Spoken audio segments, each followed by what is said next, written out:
बाक्सानि फातेमाबाद साहा बागाननि आश्रय बादा नागिरदों महकुमागिरि लोखोजोथि दासआ आश्रय बादा नागिरनायजों लोगोसे मुवा बेसाद रानदों महकुमागिरिफोरा माइरं दालि बिस्कुट थाव गुबैखौ लाफानानै गोबां रोखोमनि मुवा बेसाद रानदों दुखुथियाफोरनो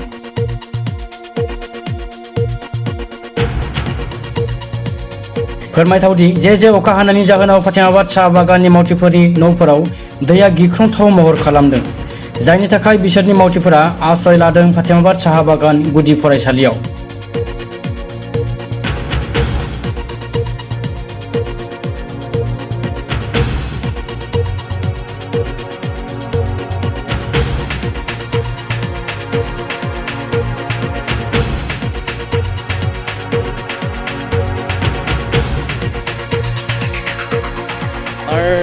ৰিলিফ কেম্প হিচাপে আমি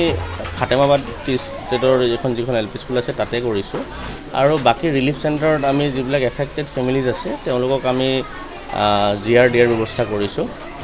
ইতিমধ্যে আপোনালোকে জানেই যথেষ্ট সংখ্যক গাঁও এবাৰ বানৰ মানে প্ৰভাৱত পৰিছে আমাৰ শালবাৰী মহকুমাৰ জালাহ ৰেভিনিউ চাৰ্কুলৰ অধীনত প্ৰায় 32খনমান গাঁও পৰিছে আৰু শালবাৰী মহকুমাৰে প্ৰশাসনিক এলেকাৰ ভিতৰত থকা বৰনগৰ ৰেভিনিউ চাৰ্কুলে যিখিনি আমাৰ ৰেভিনিউ কাম কাজ চোৱা কৰে তাৰ 20খন গাঁৱে পৰিছে সেই আমাৰ মুঠ আক্ৰান্ত মানুহৰ সংখ্যা হ'ব অলমষ্ট 18,000 মান 18 পৰা 19,000 হৈছে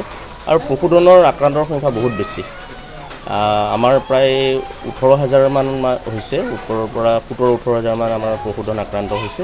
সেইখিনিকো আমি ৰিলিফ দিয়াৰ ব্যৱস্থা কৰি আছোঁ পশু খাদ্যকে আদি কৰি সকলোখিনি এইখিনি আমাৰ ফাতেমাবাদ টি ষ্টেটৰ যিখিনি হয় মানে তেওঁলোকৰ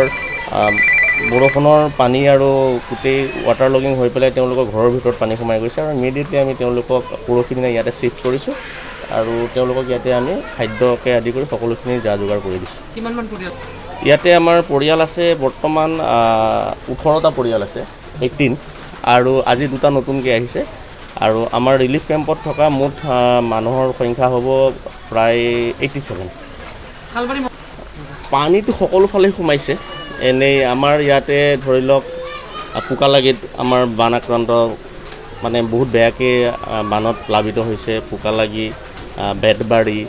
কুটৰিজাৰ দলংখনৰ আপোনালোকে অৱস্থা দেখাই পাইছে কুটৰিজাৰ পৰিছে আৰু বৰনগৰ চাৰ্কুলৰ অধীনত যিখিনি আমাৰ দক্ষিণ পশ্চিম অঞ্চল আছে তাতে আপোনাৰ হেলনা পাম গোহেখান্দা এই ধৰণে সকলোখিনি বাৰাপেটা অঞ্চলতো আমাৰ আজি নতুনকৈ খবৰ আহিছে গতিকে আমি সকলোখিনি এৰিয়া ভিজিট কৰিছোঁ আমাৰ সকলোবিলাক অফিচাৰ ফিল্ডত আছে আৰু আপোনালোকেও পায়েই আছে আপোনালোকো নিজে ফিল্ডত আছে গতিকে সকলো মিলি দুৰ্গতসকলক আমি সকলো ধৰণৰ চৰকাৰী সা সুবিধা দিয়াৰ ব্যৱস্থা কৰি আছোঁ জলস্তৰ যথেষ্ট বৃদ্ধি পাইছে ৰূপহীৰ দলংখনৰ কথা গমেই পাইছে 2 মূৰ ইতিমধ্যে তেওঁলোকক খহি গৈছিলে দলংখনৰ আৰু আমাৰ গড়কাপ্তানি বিভাগে লোক নিৰ্মাণ বিভাগে ইমাৰ্জেণ্ট নেচাৰত সেইখিনি ৰিপেয়াৰিং কৰিলে কিন্তু তথাপিতো পাৰ্মানেণ্ট আমি এটা প্ৰটেকশ্যনৰ কাম কৰিব লাগিব আৰু অভূতপূৰ্ব পানী ইয়াতে মই স্থানীয় লোকৰ লগতো কথা পাতিছোঁ বা আপোনালোকে ইয়াৰ স্থানীয় লোক ইয়াৰ আগতে এনেকুৱা পানী আমি ক'তো দেখা নাই এইবাৰৰ আমাৰ যিটো ফ্লাড হৈছে এইটো মানে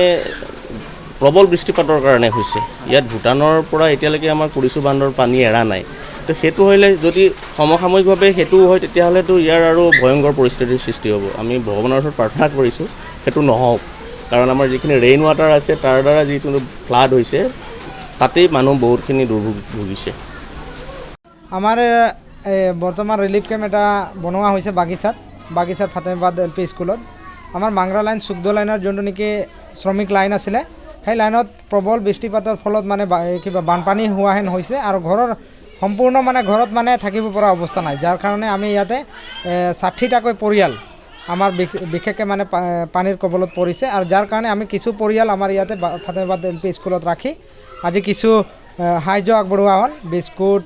খাদ্য সামগ্ৰী বিভিন্ন ধৰণৰ সৰু বাচ্চাকেইটাৰ কাৰণে হাগিছ তাৰপিছত মহিলাকেইটাৰ কাৰণে অলপ লেট্ৰিন বাথৰুমৰো ব্যৱস্থা কৰা হৈ আছে আৰু বিশেষকৈ আমি বাগিচা মেনেজমেণ্টৰ ফালৰ পৰা কিছু সামগ্ৰী আগবঢ়োৱা হৈছে সৰু বাচ্চাৰ কাৰণে চেৰেলেক গাখীৰ তাৰপিছত গৰম পানী আৰু মেডিকেল টিম এটা আমি সাজু কৰি ৰাখিছোঁ যাতে কোনো শ্ৰমিকে যাতে এই বৰষুণৰ ফলত মানে কোনো বেমাৰ আজাৰ নহওক আৰু ভালকৈ এটা তাহাঁতৰ মানে সুযতন ৰখাৰ কাৰণে আমি ব্যৱস্থা গ্ৰহণ কৰিছোঁ।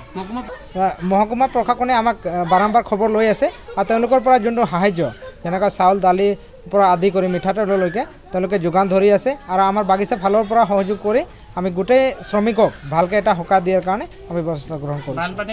নাই হোৱা এতিয়ালৈকে বাগিচাত তেনেকুৱা পানী উঠা নাই, বাগিচাৰ লাইনৰহে পানী উঠিছে, যাৰ কাৰণে শ্ৰমিকক লৈ মানে আমি ছেপাৰেটলি এটা সুৰক্ষা দিয়াৰ কাৰণে ব্যৱস্থা গ্ৰহণ কৰিছোঁ। বাগিচা এনে চলি আছে আৰু বাগিচা এনেকুৱা পানীত কবলত পৰা নাই। কিমানমান পৰিয়াল আছে ইয়াত? মোটামুটি ইয়াতে 25টামান পৰিয়াল এতিয়ালৈকে আমি ইয়াতে আনিব পাৰিছোঁ, চিফ্ট কৰিব পাৰিছোঁ আৰু বাকীখিনি কোনোবা নিজৰ আমাৰ লাইনৰ ঘৰতে মানে আমি নিজে ব্যৱস্থা কৰাৰ কাৰণে চিফ্ট কৰিছোঁ। আৰু যদি বেছি প্ৰভাৱিত হয় তেতিয়াহ'লে আমি বেলেগ স্কুল মানাছ এম ই স্কুলত অনাৰ কাৰণে ব্যৱস্থা গ্ৰহণ কৰিম।